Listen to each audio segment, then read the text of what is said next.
কেন ভাই? আমরা কি মুসলমান না সকলেই?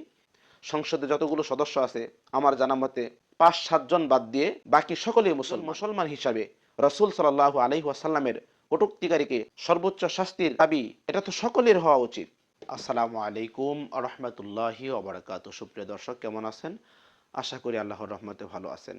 আজকে যে বিষয়টা নিয়ে আপনাদের সম্মুখে কথা বলবো সেটা হচ্ছে, গত কয়েকদিন আগে আমাদের বাংলাদেশের মহান সংসদ ভবনে একটা বিষয় নিয়ে একজন এমপি, আমাদের জাতি ভাই মাওলানা হানজালা, উনি রসুল সাল্লাল্লাহু আলাইহি ওয়াসাল্লামকে নিয়ে যারা কটূক্তি করে, যারা রসুল সাল্লাল্লাহু আলাইহি ওয়াসাল্লামকে শেষ নবী হিসাবে মানতে চায় না, তাদের ব্যাপারে সংসদে একটা নতুন আইনের ব্যাপারে আবদার করেছেন, একটা অনুরোধ করেছেন, দরখাস্ত দিয়েছেন।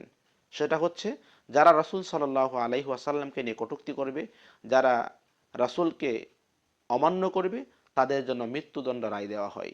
এবং যারা কাদিয়ানী সম্প্রদায় আছে, রাসূলকে শেষ নবী হিসাবে মানে না, তাদের ঈমান নেই, আমরা সকলেই জানি, তারা কাফের, কিন্তু রাষ্ট্রীয়ভাবে এটা কোনো স্বীকৃতি আমরা পাচ্ছি না। এই ব্যাপারে যখন আমাদের এই এমপি মহোদয় সংসদের কাছে প্রস্তাব রাখলেন, তখন দুঃখের বিষয় হচ্ছে বিরোধী দলীয় যত ধরনের এমপি মন্ত্রীরা ছিল, একজনও তার পক্ষে সাপোর্ট দিলেন না।